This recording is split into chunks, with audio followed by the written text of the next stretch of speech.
Bismillahirrahmanirrahim. Assalamualaikum warahmatullahi wabarakatuh.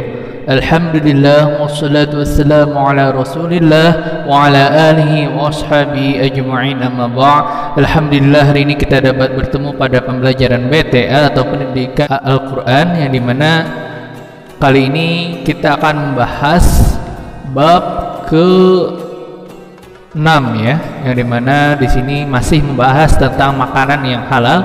Pada episode sebelumnya kita sudah membahas tentang surah Al-Baqarah ayat 168, dan kemudian pada pertemuan kali ini kita akan membahas surah Al-Maidah ayat 87 sampai 88. Sebelum kita mulai pembelajaran kita pada kali ini, lebih baik kita memanjatkan doa semoga apa yang kalian pelajari pada pertemuan di video online ini dapat lebih berkah dan kalian pahami. Amin ya rabbal alamin.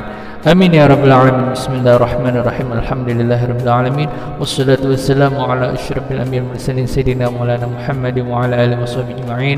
Raditu billahi rabban wa bil islam dinan wa bi Muhammadin nabiyyan wa rasula. Rabbi zidni ilma warzuqni fahma bi rahmatika ya arhamar rahimin. Walhamdulillahi rabbil alamin. Semoga dengan pembelajaran ini, dengan doa ini, kalian dapat lebih paham dan dapat kalian amalkan dalam kehidupan kalian sehari-hari. Amin ya rabbal alamin. Pada episode sebelumnya Bapak sudah menjelaskan ya ayuhan nasu kulu mimma fil ardi halalan thayyiban. Wahai para manusia, makanlah makanan yang halal lagi baik. Nah, pada ayat ini juga berkenaan tentang memakan makanan yang halal. Bagaimana pembacaan dari surah Al-Maidah ayat 87 sampai 88? Simak ayat ini baik-baik. A'udzu billahi minasyaitonir rajim. Bismillahirrahmanirrahim. Ya ayyuhalladzina amanu la tuharrimu طيبات ما أحل الله لكم ولا تعتدوا إن الله لا يحب المعتدين وكلوا مما رزقكم الله حلالا طيبا واتقوا الله الذي أنتم به مؤمنون. Shadaqallahul adzim wa shadaqar rasulul karim wa nahnu ala dzalika minasyahidin. Seperti biasa kita bahas dulu pertama kali yaitu tentang tajwid dari ayat ini. Kalian simak. Ya ayyuha. Di sini ada bendera ya. Pada episode sebelumnya, pada pertemuan pertama pada kelas 2 semester 2 ini Bapak sudah menjelaskan dua mad ya. Ada mad wajib muttasil sama mad jaiz munfasil, di mana kedua mad ini bercirikan dengan adanya seperti ini, bendera ya. Cuma perbedaannya setelah bendera dia ketemu apa ya. Kalian bisa lihat ini hukumnya apa. Nah, di sini ya-nya berbendera, dia bertemu alif dan ada hamzahnya. Kalau ada yang namanya bendera bertemu alif hamzah apa kemarin? Ya, namanya mad jaiz munfasil, yang dimana mad ini ada dua kata. Ya artinya wahai, ayuha orang-orang ya. Jadi dua kata terpisah sehingga ini disebut dengan mad jaiz munfasil. Panjangnya boleh 2, 4 atau 5. Mau pendek misalnya ya ayyuhalladzi boleh. Mau yang kelima ya ayyuhalladzina boleh ya. Amanu la tuharrimu thayyibat. Kita sambung berikutnya ma ahalla. Nah, sekarang ini ma ahalla, ada lagi bendera. Dia ketemu apa? Hamzah atau alif hamzah? Ini ada hamzah dan di bawahnya ada alif, jadi ini disebut dengan alif hamzah. Jadi hukumnya apa? Ini sama seperti tadi, mad jaiz munfasil. Berarti ini panjangnya boleh 2, 4 atau 5 harokat. Mau pendek misalnya la tuharrimu thayyibati ma ahallallahu lakum, atau la tuharrimu thayyibati ma ahallallahu lakum. Boleh 2, 4 atau 5 rakaat sesuai kemampuan kalian. Sama dengan ini wala ta'tadu, ada benderanya.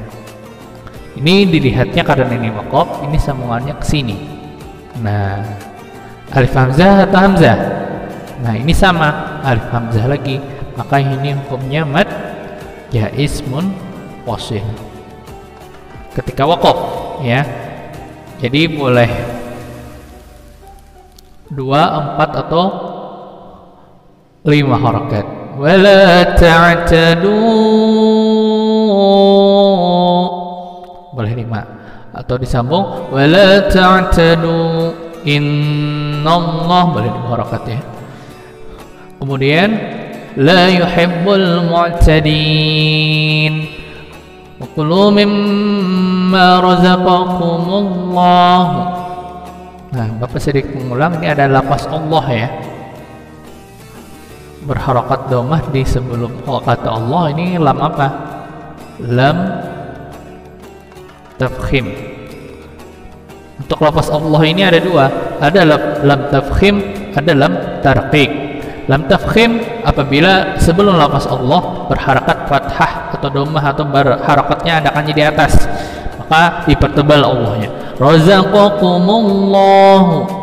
Kalau seandainya ma ini berharakat di bawah kasrah, maka hukumnya jadi tarqiq, bukan tafkhim tapi tarqiq. Allahnya dipertipis. Razaqakumillahu. Kalau seandainya berharakat di bawah millah, billah. Kalau misalnya dhammah Allah jadinya. Halalan thayyiba. Nah, ada hukum nun mati dan tanwin di kata la ini. Ada fathatain, 2 baris di atas. Hukumnya apa ini? Kita lihat setelahnya ketemu huruf po, maka ini hukumnya apa? Ya benar, ini namanya ikhfa. Wattaqullaha alladzi antum. Nah, kembali lagi di sini ada bendera di kata ya, di mana ini ada matobinya. Pertama kasrah bertemunya ini matobi, maka ini sudah memenuhi persyaratan hukum mad wajib atau mad jaiz. Cuman kita lihat setelahnya bertemu hamzah atau alif hamzah, dia ketemu alif hamzah lagi. Jadi di sini semuanya diberikan contoh mad jaiz munfasil, karena memang mad jaiz munfasil memang sering keluar ya. Mad jaiz munfasil paling sering keluar dalam Al-Quran, yaitu mad jaiz munfasil. Alladzi antum. Jadi ini namanya hukumnya mad jaiz munfasil. Maka ini seperti tadi panjangnya boleh 2, 4 atau 5. Wattaqullaha alladzi antum. Boleh juga wattaqullaha alladzi antum. Nah, kita sampingkan dulu yang mad jaiz itu ini ya. Kemudian ada kata nun mati. Mana nun mati ini? Na-nya kada pakai baris, itu nun mati sudah. Bertemu huruf ta. Kalian ingat ini hukumnya apa? Ikhfa. Cara baca ikhfa gimana? Ikhfa itu diengkan ya, diengkan dan 3 harakat. Alladzi antum. Bukan antum, salah. Tapi diengkan antum dan diengkan dan panjang lagi 3 harakat. Antum bihi mu'minun. Di akhir ayat ditutup dengan mad arid lisukun. Kenapa mad arid lisukun? Ada matobi'i di akhir ayat dan ditutup dengan huruf hidup na ya. Jadi mad arid lisukun panjangnya mad arid lisukun boleh 2, 4 atau 6 harokat. Nah, kita bahas artinya ya.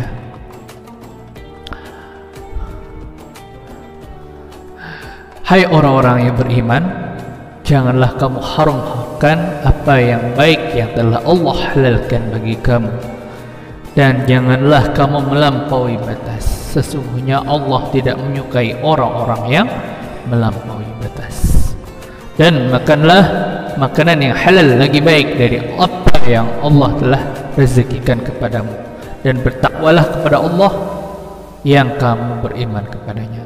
Quran surah Al-Maidah ayat 87 sampai 88. Dari ayat ini kita dapati ya ayyuhalladzina amanu, hai orang-orang yang beriman, la tuharrimu, janganlah kamu mengharamkan apa yang baik. Ini sama kayak ayat sebelumnya, asbabun nuzul pada ayat sebelumnya dalam surah Al-Baqarah ayat 168, di mana asbabun nuzulnya ceritanya ada orang seperti sejenis vegetarian ya, dia nggak mau memakan daging ternak, ikan laut dan lain-lainnya. Menurut dia itu haram, padahal nggak ada dalil yang mengharamkan untuk memakan itu. Tapi dalam Al-Quran melarang hal-hal seperti ini. Kalau seandainya dia memang sehat, tidak ada pantangan, tidak ada kontradiksi dengan penyakit, diklaim oleh dokter itu aman saja, maka jangan mengharamkan duluan sebelum kamu mendapatkan penyakit dan lain-lain ya. Nah, jadi jangan haramkan apa yang baik yang telah Allah halalkan, misalnya daging sapi ya, daging ayam. Kalau memang itu baik dan itu membuat kita kuat untuk bekerja, tak apa kita makan ya, apalagi kalau rezekinya ada. Dan janganlah kamu melampaui batas. Tetapi ada dua, jangan mengharamkan apa yang halal, yang kedua adalah jangan kelewat batas. Kelewat batas apa? Melampaui batas hal-hal yang diharamkan oleh Allah ya. Apa yang diharamkan oleh Allah ya, itu ada dalam surah lain, dalam surah An-Nisa, Innallaha harrama 'alaikumul maitata wad-dama wal lahmal khinzir.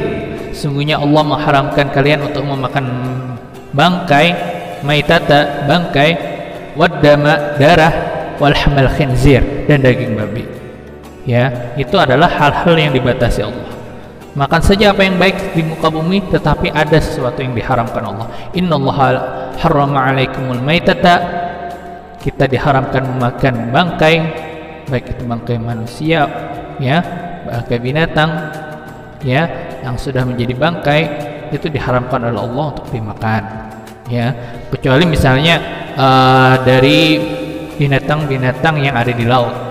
Kalau memang dalam keadaan mati dan itu sudah menjadi ya istilahnya itu bangkai. Kenapa bangkai? Karena mereka mati nggak disembelih dengan menyebut nama Allah ya.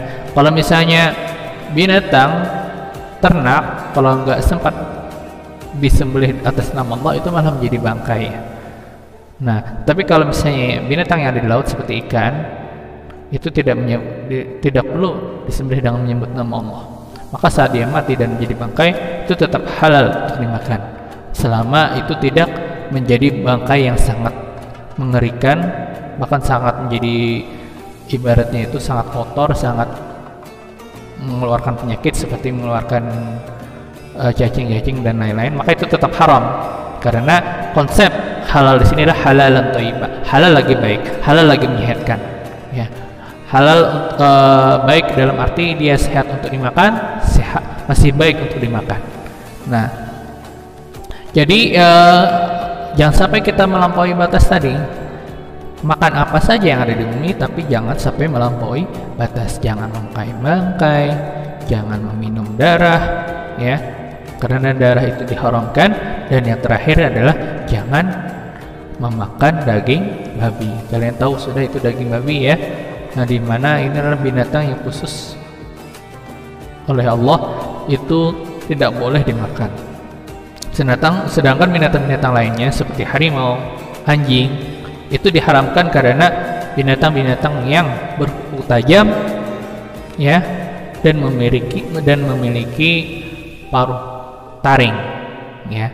Jadi antara dua yang juga diharamkan oleh Allah, pertama berkuku tajam seperti harimau, anjing, kucing, kemudian juga dia bergigi tajam ya, seperti harimau tadi dia memiliki taring ya, sehingga mereka termasuk kategori binatang buas.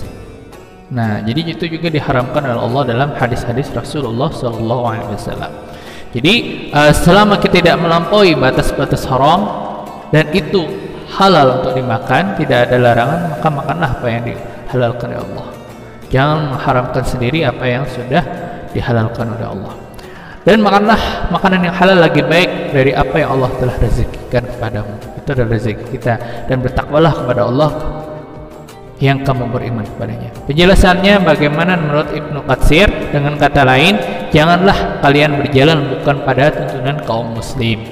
Yang dimaksud ialah hal-hal yang diharamkan oleh mereka atas diri sendiri. Ini banyak hal ya.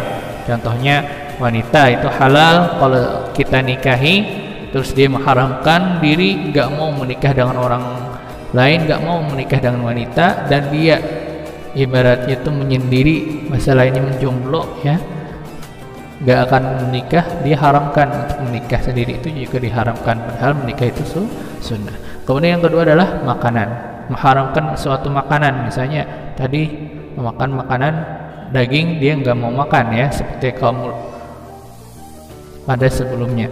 Dan pakaian serta pakaian diharamkan serta apa yang mereka sepakati untuk melakukannya, yaitu sholat qiyamul lail sepanjang malam. Nah, jadi dia sholat sepanjang malam, puasa pada siang hari, dan tekad mereka untuk mengebiri diri. Jadi ada pada zaman Rasulullah, orangnya itu saking taatnya, dia sholat malam sepanjang malam, habis itu siangnya pulang puasa sepanjang hari. Ya, bagaimana dia berhubungan dengan istrinya sendiri, sedangkan orangnya setiap hari sepanjang malam dia sholat, setiap siang dia puasa. Maka jangan seperti itu, kata Allah. Jangan terlalu berlebihan. Setelah ayat ini turunkan berkenaan dengan diri mereka, maka Rasulullah SAW mengirimkan utusan untuk memanggil mereka, orang-orang yang seperti ini, orang-orang yang disinggung oleh Rasulullah, yang sangat melampaui batas dalam keakhiratan ya, karena kita juga perlu menyeimbangkan antara akhirat dan dunia, karena dalam Al-Quran, wabtaghi fima ataqallahu darul akhirah wa la tansa nasibaka minad dunya, kejarlah akhirat ya, tetapi jangan lupa nasib kamu di dunia. Sesungguhnya kalian mempunyai kewajiban atas diri kalian, kata Rasulullah. Jadi dipanggilnya orang-orang yang kayak ini. Jadi kalian mempunyai kewajiban untuk diri kalian. Pertama, kalian perlu mencari nafkah, dan yang kedua, kalian mempunyai kewajiban atas mata kalian. Ya, mata kalian ingin menikmati makanan-makanan yang di muka bumi, itu juga tetap kalian berikan. Dan berpuasa dan berbukalah. Kita memang disuruh berbuka, tapi ada saat kita disuruh berbuka. Sumu wa aftiru, disuruh berpuasa, dan ada satu saat kita disuruh berbuka. Berbuka artinya menikmati apa yang diberikan rezeki oleh Allah. Yang kedua, kita disuruh sholat. Shollu wa namu, sholatlah kalian dan tidurlah. Nah, kita memang diperintahkan sholat, tapi ada saatnya kita juga perlu istirahat, itu tidur. Bukan termasuk golongan kami orang yang meninggalkan sunnah kami, seperti menikah ya, seperti memakan makanan dengan baik, membaca doa dan lain-lain. Maka kalau dia selamanya sangat berlebihan dalam beribadah, maka otomatis dunianya akan terbengkalai. Tidak seperti itu yang diharapkan. Mereka berkata, ya Allah, kami tunduk dan patuh kepada apa yang telah Engkau turunkan. Kisah ini tidak hanya disebutkan oleh seorang tabi'in secara mursal, dan mempunyai bukti yang menguatkan dalam kitab Bukhari dan Muslim melalui riwayat Sayyidatu Aisyah. Nah, jadi itulah penjelasan dalam Ibnu Katsir tentang ayat ini. Jadi pas secara umum kita memang diperintahkan untuk memakan makanan yang baik yang direzekikan Allah selama itu halal, tetapi juga jangan melampaui batas. Ya, memakan jangan melampaui batas, mengejar akhirat juga jangan melampaui batas. Kita seimbangkan antara dunia dan akhirat. Nah, mungkin itu saja dari Bapak.